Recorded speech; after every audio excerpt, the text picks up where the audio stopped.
Welcome back to Hashtag Single with Jeanette Bonner. I am not a relationship expert or sex therapist. I'm just a regular New York City woman navigating the world as a single, independent feminist. Hashtag Single is about having honest conversations with other singles in today's device-obsessed culture.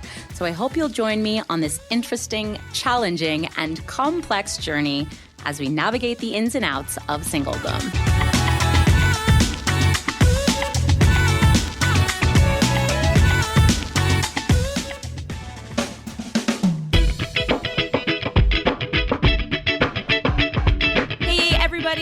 December, end of year. You made it. We all made it. We're here. We are still alive and probably still single, and that's okay. I am Jeanette, of course, your host. Thank you for tuning in, I guess, as they say. I don't know. That's so old-fashioned. Thank you for joining us, whatever it is. So I just want to acknowledge, we only had one episode last month because of a last-minute guest cancellation. So I apologize for those of you who clicked on this episode looking for a new one-on-one convo. But to make up for it, I've got a killer guest expert for December for you. And I am working on lining up some more one-on-ones as we speak. Side note, small PSA. I'm going to get real with y'all. I have lots of badass single women who want to come on the podcast, talk about their single experience, but they do not have any single male friends to come on with them. It's so crazy. I know they are out there. Where are they? So I'm about to start bringing on like past dates on the podcast again just to get some VOPs up in here. I'm probably not, but I might.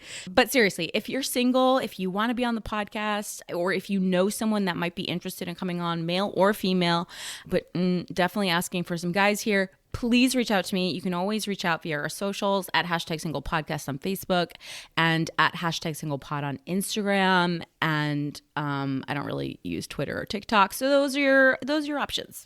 All right. PSA over.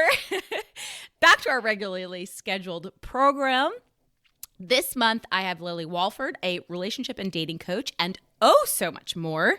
Lily, welcome to Hashtag Single.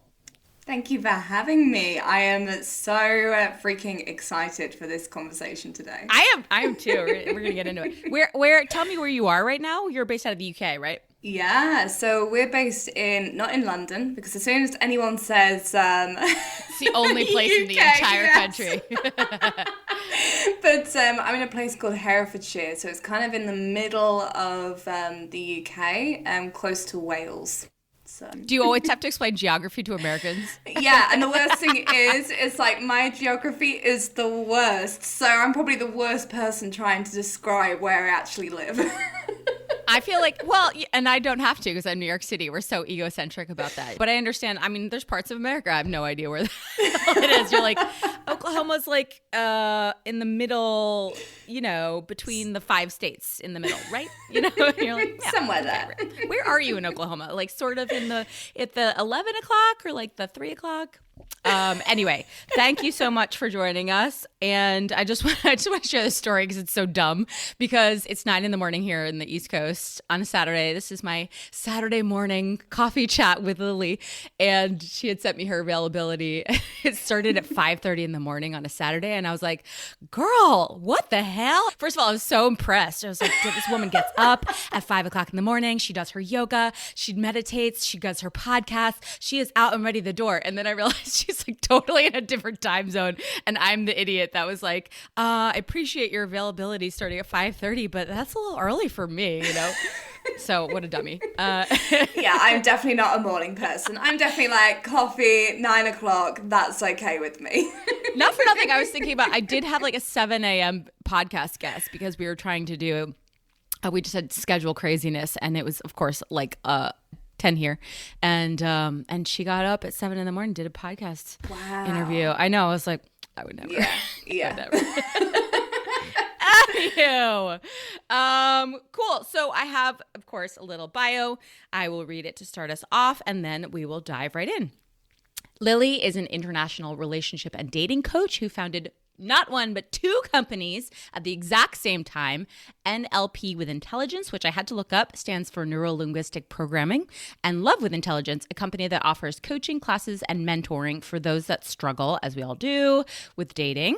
Trained as a behavioral profiler, NLP trainer, hypnotherapist, coach, and public speaker, she partnered with Chase Hughes, a military and intelligence behavior expert with 20 years of experience, in order to understand relationships from a behavioral standpoint. Lily and her company have contributed for and been mentioned in national and international press, such as The Guardian, Marie Claire, and Cosmopolitan. What a freaking bio. Thank you. Yeah. So I'm so fascinated by this entire realm of study. Talk to me about how you got started studying behavioral science. Oh, gosh. So, where on earth do I begin? I basically had the worst relationship track history ever on the earth. So I ended up dating a psychopathic narcissist. That was one of my first proper relationships. Yeah, no. I jumped straight into that one. So basically we were together for just under 3 years and had been cheated on. There was a lot of gaslighting, narcissistic abuse, and then I was stalked for 5 years after that relationship. Holy shit. Yeah, it was like pretty insane. And, after that relationship, I went into other relationships, and there was this weird pattern going on. It was either guys who weren't emotionally available, or guys who weren't willing to commit, or you get the ghosters and all these different things. And I kind of hit this point where I thought I had it all figured out. Entered a relationship. We were together for a couple of years, had, amazing house, 2 brand new Mercedes on the drive, great jobs, and we were like planning the future, we were in that kind of place. And all of a sudden, I got this text saying, we need to talk. And literally within a week, that weekend, it was like, cool, I need to leave this relationship, leave this house, leave this city, leave this job. And I decided to totally change my whole life. And but it was amazing. So it was kind of like this place where I thought that I had everything. I thought I had it all.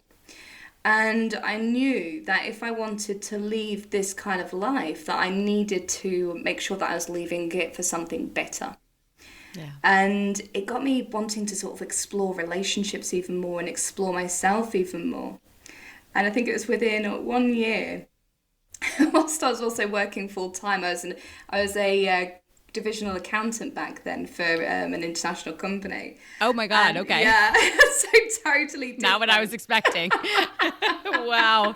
Okay, sorry to interrupt. I know, right? And, basically, was working full time. I decided within 1 year to become an NLP practitioner, master practitioner, hypnotherapist, life coach, like all these different things. And I got to the end of the year and it made me realize that it wasn't enough. It was like, I can have the all the best self-confidence in the world. I could have the amazing self-worth. I could have all these different things, but it didn't mean that I wouldn't stop attracting bad personality types. It's almost like, okay, you could be a sheep and have fantastic self-confidence. If a wolf came along, it's not going to go, well, I'm not going to eat that sheep. It's going to go, I'm a wolf. This is what I do. Yeah. And it basically, I went out in the dating world thinking, okay, I've got all this amazing self-confidence, all this amazing self-worth. And I was chatting to this guy, and and you kind of get that vibe, chatting online on this dating app, and you get that vibe where it's like, yeah, this isn't right. Mm-hmm. It's like, okay, cool, I'm glad I've exchanged a couple of messages with you. Good night, great speaking with you, let's leave it there kind of thing. Yeah. And the next day, he dropped me a message. I thought, okay, I'm just going to ignore it. It's no point leading him on. It's not fair. I kind of made my point, the previous day. And the following day after that, from just my name and my profile picture, he had managed to find out where I lived and sent me over a dozen pink roses. Oh my God. Right. Right. And, holy crap. And of course, I've been stalked before. I kind of knew what all this stuff was. And it made me laugh because, I rang my mum and I was like, oh my gosh, I've got these you know, this guy only had my name, he only had my profile picture for my dating profile, and he sent me these roses. And my mum's got the biggest heart of gold ever. She thought it was super her. sweet. Yeah, she turned around and said, oh yeah, when are you meeting him? And I'm like, huh? You're like, Mom, it's a giant red flag. She's right? like, it's so romantic. Yes. And this is the thing, though. It's like when you have a look at the laws of influence, one of the things that you can do in order to influence someone is give someone this grandiose gift. And it makes people feel the need to be able to give back. So a lot of people would actually fall into that thing of like, okay, I've got to go on a date with this person now. They've sent me these roses. Luckily, I didn't do that. And at the time, I had a friend who was a trainer for Chase Hughes. And straight away, reached out to him. And I was like, look, this has just gone down. What do I do? So I sent all the screenshots over, the dating profiles. You were looking to be coached on it. Yeah. Oh, interesting. And my friend actually forwarded it all over to Chase. And he came back to me and sort of said, like, okay, you need to do this, this, this, this. And it was like, okay, cool, I'm going to go ahead and do it. And within a few messages, this guy just suddenly didn't want to contact me anymore. He didn't want to pursue me anymore. And it was amazing seeing that or feeling that disconnect, because with those kind of people, the worst thing that you can do is block them, tell them off, or do anything to set them off, because obviously they know where you live. And also, if you block them, it creates a game. You know, it's almost like, okay, I can't contact you through this way, but I can do it through your friend, or I can do it through your Facebook profile, or I can do it through, do you know what I mean? You can do it all in these different ways. So with those personality types, there's a different way to disengage. And when I saw how easy it was to do that in a way that wasn't, you know, rude or offensive or abrupt, it was like, okay, I need to learn how to do this. So number one, that I can stay safe. And number two, the women that I coach, they can stay safe too. What was the basic gist of it? Because I'm so curious. Yeah, basic gist. So it's all different to different people, but it's making yourself really unattractive. Oh, okay. That makes sense. Yeah. I mean, it literally, you're like, just you have to convince this person they actually don't want you. Yeah. Yes, yeah, and that's it. Because all of a sudden, if you're not it's a bit like with most women. When we meet someone that we really like, we don't fall in love with the person. We fall in love with the potential. Yeah. So if we're suddenly damaging or destroying the look of that potential, then there's no reason to pursue it. We basically said, okay, that's not happening. And what did you say to this guy to make yourself unattractive? I'm so fascinated. I would love to disclose that, but the best I can say is... Damn you. I know. No, here's my question. Actually, I'll just tell you what's in my brain. Did you start talking about getting married, like, immediately? No. Okay. No. So, that probably would have spurred him on. He'd have loved that. If you think about a narcissist in general, because this guy was highly narcissistic, it's this thing of love bombing. And it's like, if you massage their egos in that kind of way, they're like, yes, okay, I've got you. Damn, girl, you had been in it with a couple of... Oh, right? But the amazing thing is, when I went on to go ahead and train with Chase, after the first training session I did with him, number one, we've then partnered up in business, which was freaking amazing. And number two, I ended up in a long-term relationship only 3 weeks after the course. Not with Chase. Right, no. Okay, I was like, married. He's happy. Oh my God, this story. Okay, thank God. No, funnily enough, it was this trainer that I actually reached out to. That's the person I ended up in a relationship with. Are you still dating that person? We're still together. We live in a lovely barn conversion in the country with our little puppy, Darcy. That's so cute. Oh my God. I know. That's so, and wait, hold on. Like, how much does he like love/hate that you have expertise around psychological behavior?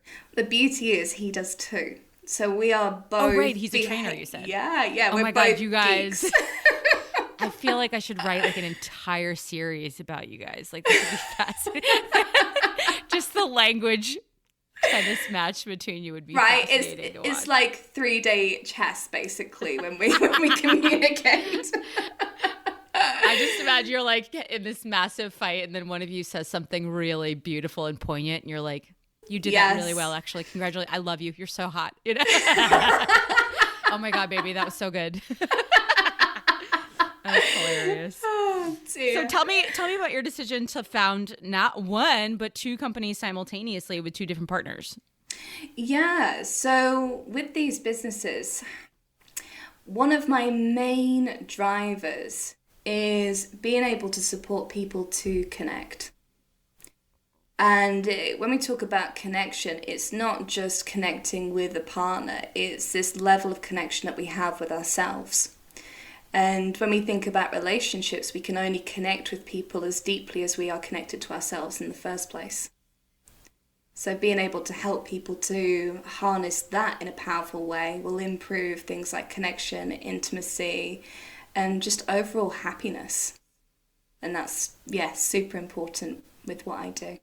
So with NLP with Intelligence, I train people to become NLP master practitioners. So basically, so they're able to go ahead and train other people and coach other people to be able to find themselves and improve their life.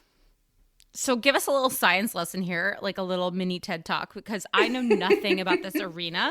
And, I don't want to be that person at the cocktail party that just nods and says, that's so interesting. Like, I'm just going to admit defeat here and say, like, like I said, I had to Google what NLP was. So, talk to me about what this arena of psychology or behavioral science is, and or if it differs from behavioral profiling. Yeah, they're two different things. But NLP is hilarious when you try and look it up, because it's like you'll never find one coherent and consistent description of what it is. Oh, wow. Okay. So one of the best ways that I like to describe it is it's the way that we communicate to our subconscious mind. And the way that we do this is in ways of things like symbols and colors and sensations. It can also do, and it's basically, being able to communicate to the subconscious part of the mind, just because that's where we make the change. It's a little bit like a horse and a rider. The horse is like super, super strong. It's going to go ahead and do what it wants, and that's the subconscious mind. And the rider is the conscious mind that steers the horse. So when we have things like, let's say someone's gone through a breakup, and we turn around to them and say, "Oh, just get over them already." Their conscious mind is going to go, "No, I want to, but I can't do it." And the subconscious mind is going to really focus on that even more because we've brought it to the forefront. But if we're able to communicate to the subconscious mind, we can release it in that place. So all of a sudden it becomes easy for the conscious mind to be able to let that go. This is such a terrible analogy, but I'll just say it because it's the first thing that came to mind.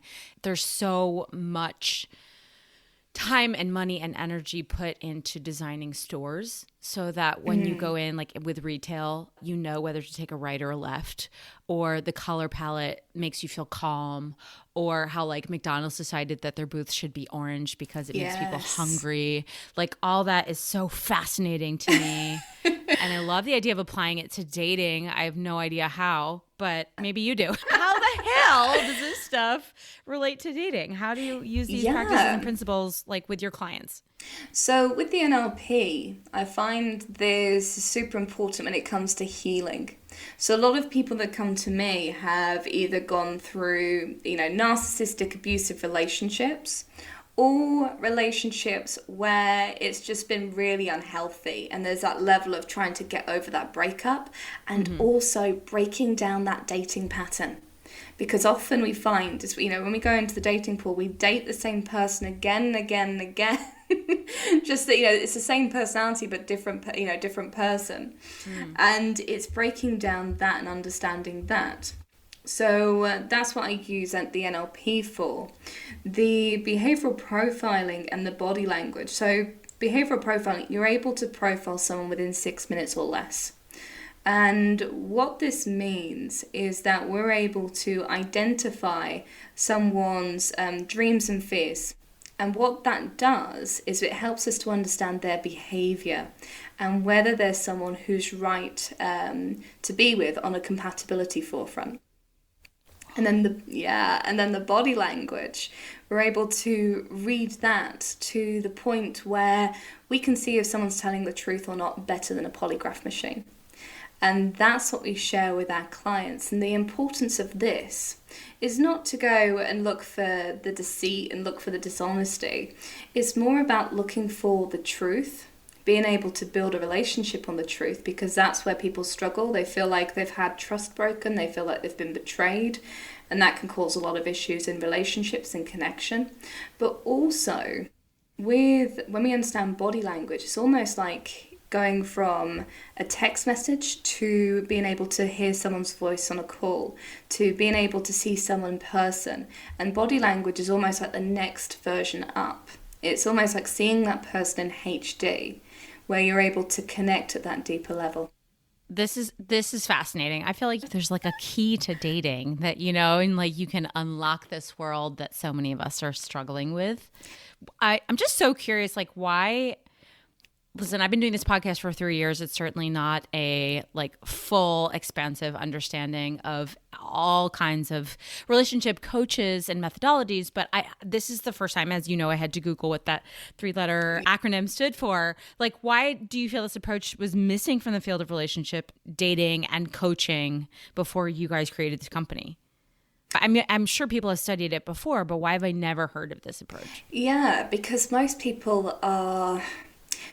This sounds so awful. Most people are focused on the superficial part. Like, say these 10 things to make them fall in love with you. And they're focused on, being able to do the steps and follow the rule book to be able to get the relationship that they want. And it's all the focus is this external part. Rather than going, okay, what's the dating pattern? What are you actually following? Because the reason you're chasing love in a certain way usually results back to childhood and deep issues there. Okay, and that's really important to understand, because when we're a child, we are taught, we're taught about who we are as our identity, and we're also taught how we give and receive love. And that literally doesn't just influence our relationships, it also influences our jobs, it influences our friendships, it influences every single part of our life, even down to how successful we are.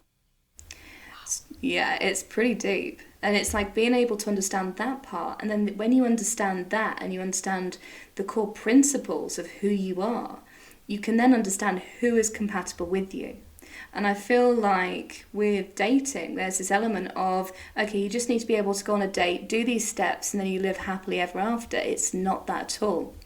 Sometimes it's the fact that you've been with someone that's just not right for you. You don't prioritize similar things. Like when I talk about our compatibility matrix, so I make all my clients go through a compatibility matrix so they know who they're looking for. And who's right for them. And as a result of this, the majority of our clients meet the one. And we've also got programs with a meet the one guarantee because we're so confident in this approach, it just works.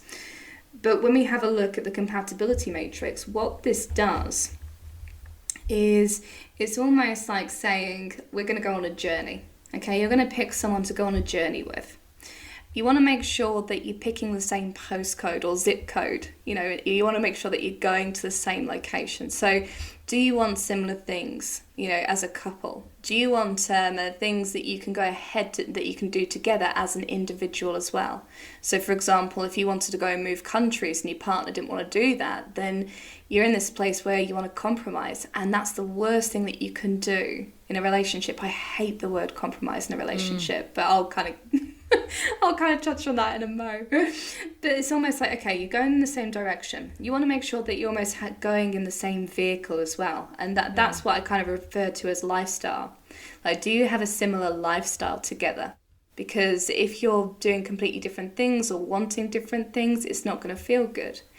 Also, what are your beliefs and values? And I kind of refer this as your rule book. the way that you carry out life. What's your rules when it comes to life? And that's almost very similar to listening to the same music. So there's all these different things that you need to consider before even getting into a relationship with someone. Otherwise, you're going to find yourself in a place where you have to compromise, and you're going to end up feeling resentful or isolated or unfulfilled, and that's the worst possible place. And often when people hit that place, they feel like it's their fault. They feel like there's something wrong with them, rather than actually there's some sort of issue within the relationship itself that needs either fixing, or you're just with the wrong person, and that's okay. I love the pictures and the analogies that you put together, like the horse and the rider and the car. Like it starts to actually just make a lot more sense. Like I'm sitting over here nodding. I think it's everything you say is so spot on. It's so fascinating to me because like one of my issues with dating is that I love meeting new people, and I don't have trouble on dates. Like I always have a good time. I always make sure that I have a good time. I love talking to people. You know, I bring a sense of joy, but I walk away being like, that wasn't right for me. This is happening over and over and over again. Like it is the constant feedback I give my friends. So it's occurred to me. I was like, dating is not just about like going on these continual meetings to see if one person will gel with you more than the last person. I think my issue is a compatibility issue. Like I think subconsciously, whether or not I can put it into real words, there is something I'm looking for that is intangible, which would be working on a subconscious level that I can't explain to people. So when people are like, I don't understand, you're having a great time, what's the problem? Give them another chance. Or when these guys are like, let's go on another date, and they don't understand where I'm like, I'm good. It's ringing so many bells. It's just vibrating with me so much. I just wanted to say that with you. Yeah, thank you. And I think the other thing from what you've shared, and this is really important as well, is that you haven't met your equal. I really feel that like deep down in my bones when you talk about value system and lifestyle and like, I've one of my questions. So I was going to comment on this earlier when we were talking about like behavior, because I do think there's a lot of people and talk about dating coaches that talk about behavior on dates, but here's my thing about it. They always talk about watching the behavior of the other person to see your effect on them. And I disagree. When I'm on dates, the thing that I notice most, I'm less analytical about his response to me and his body language, but my own, meaning I'm like actively listening to my body tell me how interested I am, if that makes sense. Like, is my body turned on? Yeah. Do I reach out to touch his arm? Do I touch my lips? Do I touch my hair? Am I flirting? Am I laughing? Most of the time I end up like enjoying myself. So I find actually it's easier for me to use these checkpoints afterwards to figure out if I actually liked the person or if I just had a nice evening talking with a new human. Does that make sense? Yes, completely. And I think it comes back to this thing of allowing yourself to have that big enough relationship with yourself to know if you're happy. Because what tends to happen is when we talk about people who've been in relationships and they've broken up, there's always a point at the very beginning of the relationship where they knew they should have ended it. And what tends to happen is that we ignore it. And the reason why we ignore it is that, and this all stems back to childhood as well, is when we start saying things as a kid going, I don't like so-and-so, they make me feel weird, or there's something not right about them. Our parents will step in and say, don't be so silly, they're lovely, now go and say hello. Yes. Yes. And the way that this sort of manifests as an adult is that, maybe they were just having a bad day. I'll go on the second date, we'll just see where it goes. 100%. I hear that all the time. And then this drives me bananas, of course, is that women are always criticized for being too critical or, of course, that the hyper buzzword, like too picky, as if even though your instinct is saying it's not there for me or it wasn't right or something, they're like, no, you're the problem, actually. Like you're being too selective because this person is obviously a really nice person.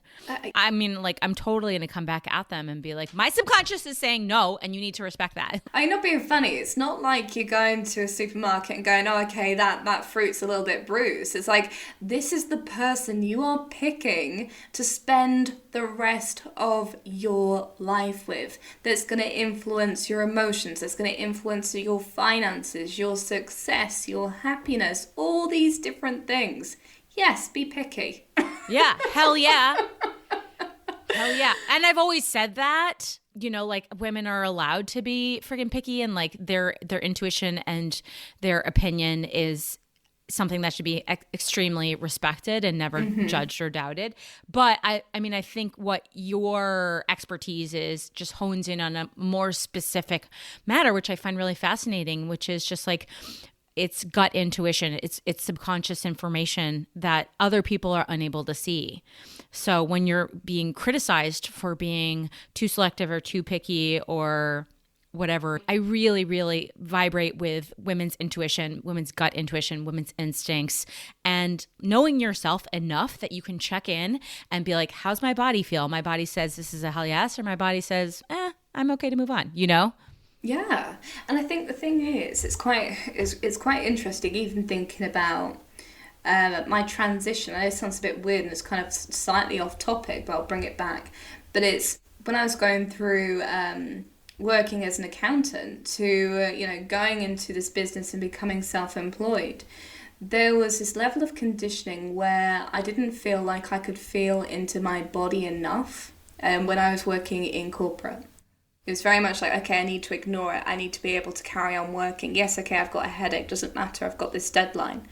And this is the thing. There's this level of conditioning when we become disconnected from who we are. And I found that when I came into creating this business and becoming self-employed, there was this element of building this relationship and this connection back with myself. And I think it's very similar with dating. I think a lot of people nowadays, and just in general as well, are so disconnected from that piece.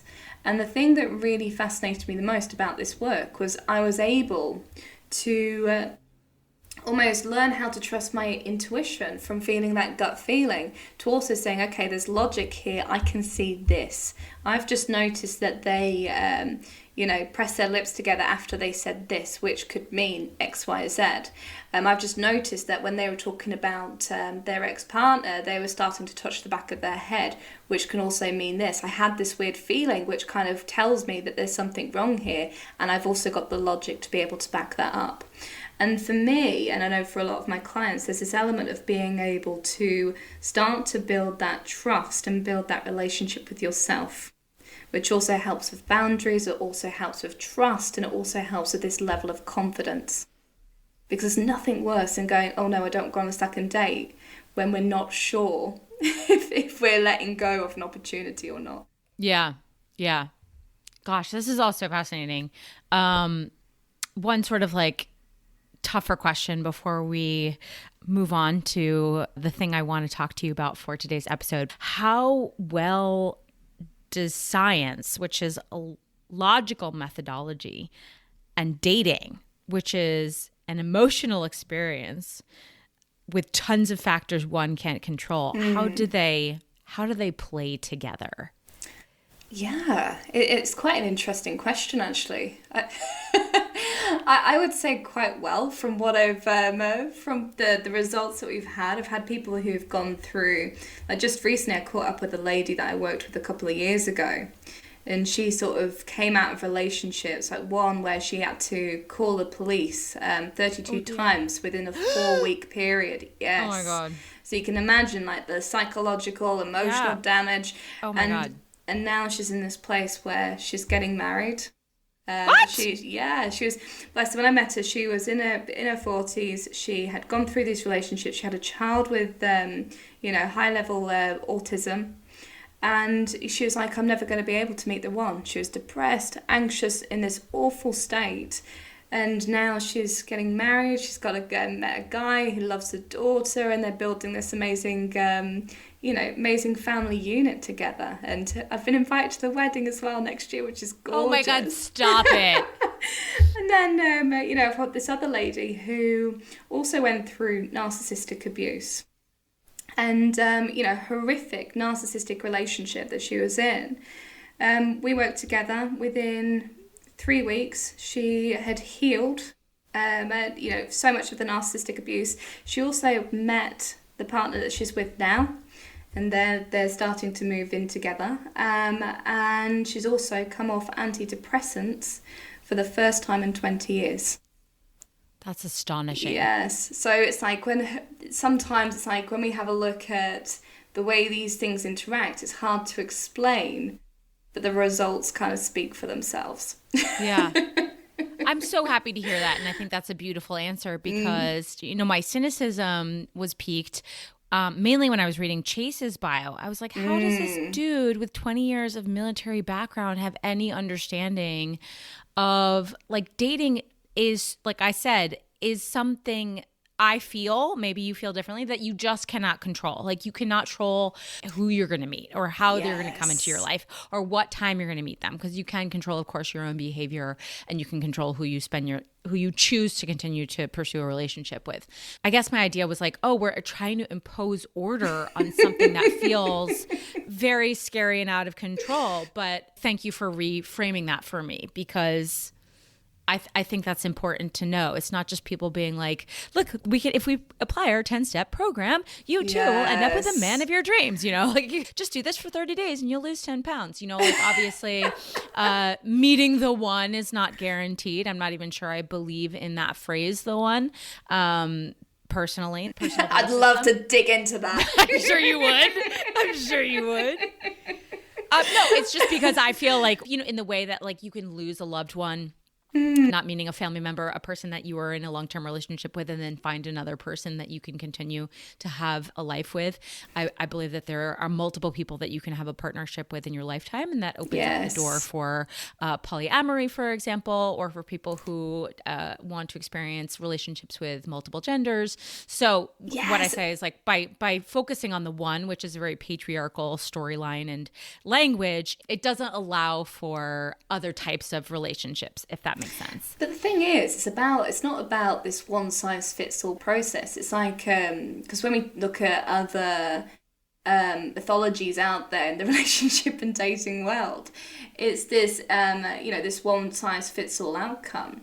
And I think the importance of being able to explore, when we talk about the identity piece and sort of understanding who you are and this healing element and understanding how you give and receive love, a big part of that is actually this level of deprogramming from the cookie cutter analogy of what we're meant to have or what we're meant to experience. And being able to get to this place where when we have that understanding of what we truly want, being able to find a compatible partner who also wants that type of lifestyle too. So whether it's like, polyamorous relationship, whether it's, one of the clients I worked with was a lesbian, there's all different flavors to different type of relationships. That's beautiful. And thank you. I'm glad we actually addressed that. And thank you for saying that. So speaking of behavior in individuals in modern day society, I wanted to talk to you and get your unique perspective on this article. So on one of my many social media accounts I follow that posts about dating, someone had shared an article that was written in Medium titled, "Have We Become Too Individualistic to Partner Up for Life?" Which I think is a nice transition to what we were just talking about. Yes. It just came out a few weeks ago, if you want to try to look it up, and I'll link it here. But it caught my attention, I think, because I think this is something I wonder myself, and certainly something that we discuss on the podcast often, which is how much has modern society negatively affected our ability to date properly and connect. Certainly, we all have talked about our impulse for instant gratification, for moving on too quickly or making smash judgments about people based on the way we swipe, deciding yes or no in 3 seconds or less. But what if this me decade is actually detrimental to us partnering, period? What do you think about the article? What struck you about it as an expert? I actually think that it improves our way of being able to get the right partner. And the reason I say that is when we're able to be true to ourselves, we're able to have more clarity of what we want and what we don't want. And we also have the self-acceptance of ourselves, of what we want. Because that's a huge step for most people, having that self-acceptance. And from there, you're able to be vulnerable. And the thing with vulnerability, especially with the right kind of person, it creates true connection again. So I think it's this thing of people being able to belong to themselves and being able to become more of who they are without the social norms, without the restrictions. And from there, they're able to find real freedom through themselves, but also through the relationships that they end up in. That's such a wonderful rephrase of that article because it comes from a very negative point of view. And that was my first instinct too. You know what it is? And here, I'm going to read this quote and then I'd love to get your response to it. Okay. The average marriages of today are considered catastrophic failures. We are no longer content with relationships that are just okay. We want epic relationships where both partners are constantly striving to make one another better people. However, not everyone can keep up with that level of self-development at all times, and whenever one partner falls short, the other is likely to feel neglected or become resentful. We don't want relationships that are just okay anymore. We want to thrive. We expect our partners to be tireless cheerleaders, great lovers, enthusiastic household managers, and part-time therapists, and we're frustrated when they can't keep up all of those roles at the same time. Besides, we're not super keen on making sacrifices in the name of love. We're unapologetic about prioritizing our careers, our lifestyle choices, and we expect a partner to seamlessly fit into our best laid plans, not disrupt them. And I think this sentence hit me. I know, right? It's a lot. Because I am unapologetic about prioritizing myself, rightfully so. I think it's taken decades, centuries for women to earn the privilege of prioritizing her own happiness and well-being, and that's something to be celebrated. But all these fabulous women, and this is the backstory of this podcast, are now looking around at this pool of unactualized dudes going, you know, I'm good. And, you know, while I'll never in my life, you know, promote settling, I just wonder if women being unwilling to make sacrifices does conflict with our desire to find a partner. Yeah. So the first thing is, it's understanding what a healthy relationship is. And this is where so many people go wrong. This is where I've created this concept called the 4 C's. Communication, consideration, collaboration and compatibility that we have just sort of kind of glossed over a little bit. But when we talk about things like communication, for example, you know, most people want to be able to have this open communication, but they're unable to have it if they're not in this place of being able to have this non-judgment and safe space to be able to talk. Because what we tend to find is when we have this open honesty and this space to be able to talk, like for example, for a guy to turn around and say, I found that other woman really attractive, that would be shot down. That would be something that was highly negative and really bad, but that's open communication. Mm-hmm. So it's being able to have that space. But the one place where most people muck up is the collaboration part. Now, collaboration in a relationship is so freaking important, but there's a massive step to get to before people can hit this space. And that is, as an individual, you need to be accountable for your emotions, accountable for your goals, accountable for your happiness, accountable for your actions, your words, everything. Because what we tend to do is most people fall into codependent relationships where they're so focused on making sure that their partner makes them happy or they feel needed, or they're so intertwined in that relationship where you almost end up with this parent-child dynamic. Whether that's a woman trying to make sure that a guy steps up and does all these different things, or whether there's a woman who's kind of needy to a guy, or whatever that might be. And that's where you miss out on this sexual chemistry and that passion that feels absolutely freaking amazing. You can't have that if you're in that parent-child dynamic. Right. So it's more about, when I have a look at relationships that fail, there's a few different things behind that. Often it's things like communication. You know, people just don't know how to really talk and connect with each other.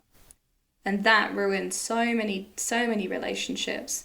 The other thing is that people don't know themselves enough to be able to say, okay, this person's right for me or this person isn't. And also we tend to find that people end up being in a place where we talk about that collaboration piece and being accountable for yourselves.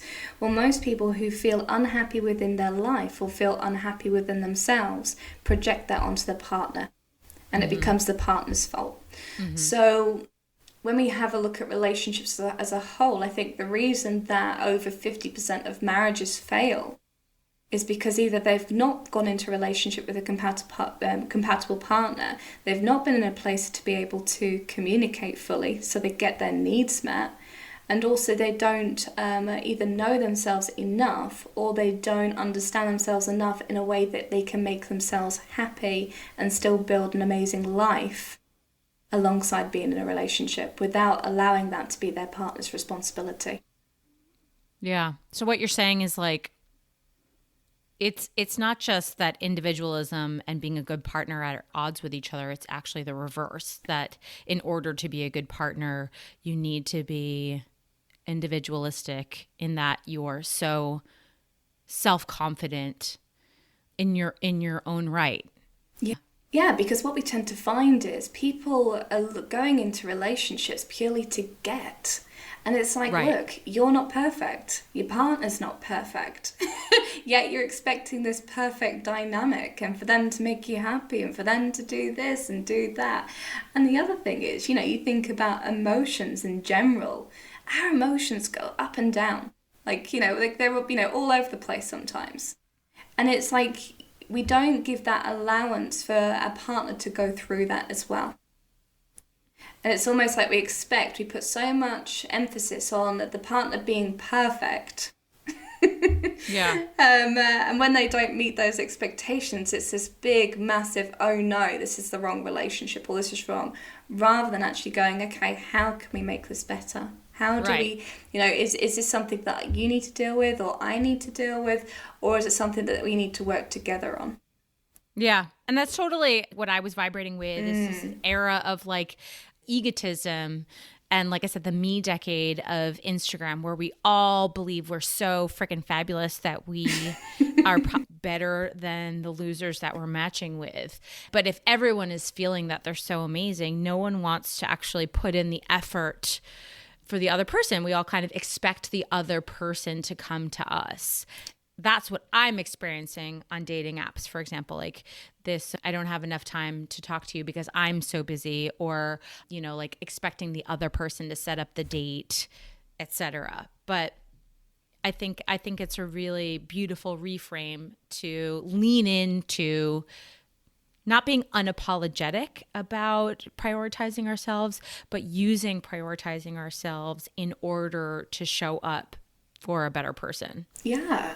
And just to add on what you were saying about, you have these people like the influencers on Instagram and saying how amazing they are, is also discovering if that's the truth or if that's the facade. Totally true. Yeah. Totally true. Yeah. Yeah. And this is the other thing with dating. This is why I love body language so much, because most people only get to the point where they've got two facades, interacting. And with the body language, we're able to support people to connect with the real person, not the facade. And that's super important, especially when you're looking at that person. You want the truth of that person to know if they're the right person to develop that relationship with. Oh, it's so juicy. It is. It's so juicy. Final musings before we close out this episode. It's the end of the year, and that brings up a lot of emotional triggers for people, whether that's being around family interrogating you about your love life, or seeing all these happy couples out ice skating together, or, feelings of failure that can pop up when we move on to a new year and something you desired has not been achieved, or all of the above. Raise his hand. I hate those couples ice skating. Anyway, I'd love to hear some of your thoughts on best practices around maintaining our mental health and sanity during this month of both the holidays, but transitioning into 2022. Oh, okay. So She rubs her hands. Are you ready she for cracks something? her knuckles. I love. Give it to me. So, okay, this all falls down to acceptance. And it was quite funny. I was having a conversation with one of my clients a couple of days ago. And she was saying to me but Lily, I am not patient. And I was like, okay, but do you know what patience is? And it's being present with yourself enough to be able to accept yourself with where you are.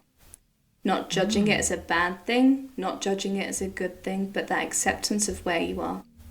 Usually, if we are triggered in some sort of way, it's because we've all of a sudden become present to a thought, and we're unhappy with what it's showing us. And the only place that you're able to build upon is when you're in this place of being able to accept with where you are now, and also where you're clear on where you want to go. So if you feel this level of dissatisfaction, it's usually down to a couple of things as well. It's either the overwhelm of not knowing how to get what you want, so you need that clarity and you need that confidence to know that you can move forward. Or there's a level of self-worth where you're unable to feel like you're good enough to be able to receive that. So it's being clear on what you need in order to move forward. Because if I said to you, okay, well, you haven't done X, Y, Z yet, or you haven't achieved this yet, but you were so confident and clear that you're able to achieve that, it wouldn't be an issue. It's true. Yeah.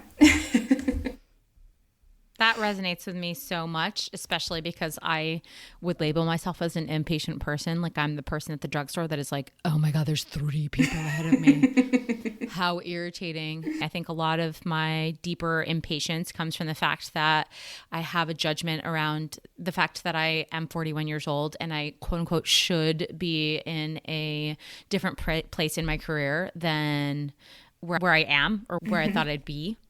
And that sometimes I'm able to tap into a really beautiful place of feeling like everything in the moment is wonderful and everything's working out and it's going to be okay. You know, it's fleeting. But I'm at a place now where I can recognize it, where I can feel when it's happening. And I can also feel when the reverse is happening, when I'm starting to judge myself on things. Yeah. It's really important to have a look at the stories that we're telling ourselves. And this is something that I had to really learn because I loved going into victim mode. And that was my default, like in previous relationships and things. It was terrible. But what we tend to do is we have a situation. We overlay the story that allows us to play out our identity. So if we say, okay, what's the story? What's the story that I'm telling myself about this situation? And who am I in the story? And that can be so powerful to suddenly have that conscious shift of who we want to be and the story that we're playing. For sure. Yeah. In my actor universe, we call it like a limiting belief. Yeah. I'm never going to get this job because I'm too old. I'm never going to get this job because I'm a brunette and everyone else in the world is a brunette. Like whatever you've told yourself to validate why you haven't gotten the thing that you want becomes the reason that you're not getting it, you know? Yeah. Yeah. And I'm sure that's totally true with dating too. But, you know, I'm so curious, especially as I'm like looking down the barrel of another year of dating apps that I'm like, God, how do I change the script, you know? So I'm curious like about exploring a new mindset shift. I'm wondering if you can recommend any resources in terms of books to read or podcasts or whatever you have to learn more about NLP practices, applying them, you know, in itself or applying them to dating in general? Yeah, so what I would actually say is a great starting point is, so we've got the Meet the One guide on our website, and that goes through things like the compatibility matrix, the things that you should be looking at in order to know if you're dating the right person or meeting the right person. And then we've also got the Meet the One training as well. So where we're able to identify whether there's limiting beliefs, whether there's things that you need to heal, and all those different things to being able to go from dating to a committed relationship and how to build that healthy relationship too. So they're 2 trainers that I recommend. Awesome. And if I want to just like read a book on the plane over the holidays, is there something you recommend off the top of your head? I'm yet to read something where I totally believe in it. And that's, okay. a horrible thing to say, I know. It's not. It but means it's that true. you have to write the book, is what that means. That's what I'm doing. So, Are you really? Yes. Oh my God, okay. That'll be released next year. Oh, Yeah, rad, because okay. everything I've read, I'm like, oh gosh, no. If you do that, it's going to cause this. There's nothing that I wholeheartedly believe in yet. So lots to come. I'm so excited to read your book. I hope you will, let us know when that's available, and I will absolutely share that with our listeners. This has been so insightful to me, and I hope it's been insightful to those of you who are listening. If you want to work with Lily, you can go to lovewithintelligence.com, and there's just a contact button on the website, yeah? That's right. Perfect. Are you currently accepting new clients? I am indeed, yes. We've got 2 awesome programs open at the moment. So one is based on being able to obviously meet the one, and you can do that within 6 months or less, guaranteed. Can you just rename it Meet the One? I know. Wait, did you hear the rest of the sentence? Meet the one or two. Love it. I'd be into that. But do you work one-on-one with people too? I do, yes. So we have the Elite Love program, and that's where we work one-to-one together for 6 months. So you go from being single to being able to go into a loving relationship, and we even support you to create that loving relationship with your partner as well. Super cool. I'm going to obviously tag Lily if you want to reach out to her directly, DM her, or if you want to just follow on the IG if you're Love with Intelligence curious, if you're NLP curious. I'm sure like most of you, including myself, like this is a whole new world of information. So as we know with our subconsciousness, it takes us some time to fully process new information. So, if we want to dip our toes in, or maybe just jump right in the water of starting a new year in a new way, I hope you guys find a connection with Lily. And Lily, I hope you have a wonderful new year, and cannot wait for this book to come out so you can help the rest of us get through the misery of app dating. I will do my best. That'd be great. I really appreciate it. Oh, but thank you so much. I freaking love this. I really, really have. And the questions you asked were freaking amazing. So thank you. Oh, thank you. I'm just, it's been so cool to let me pick your brain and let me be honest in my ignorance and in my doubts and cynicism. So thank you for letting me just talk openly with you. Sometimes it got weird. No, I really appreciate you. Just, I show up as I am, and I'm sure of all people you appreciate that. So yes, you've got a gorgeous personality. So yeah, never dull it. Never dull it. Thank you. This has been a lovely way to start my Saturday, a little coffee morning chat with Lily, talking about the individual and the relationships. So thank you again for connecting with me. I wish we lived in the same country, but I'm sure our paths will connect whether virtually or in person at some point in our lives. I truly believe that. So yes, thank you again for being here. Thank you. Well, I hope you guys enjoyed this episode. As I mentioned, fingers crossed. I really, really hope I can bring you a one-on-one episode for December, and we can close out this year with some relatability and some other badass femalery, if you will. But whatever happens for you in December with your holidays, with people, without people, as you transition into a brand new year where we start our culture over, I hope you find some space to have grace for yourself and for others. And I cannot wait to bring you brand new, awesome episodes for 2022. That's it for this episode. We will catch you next time.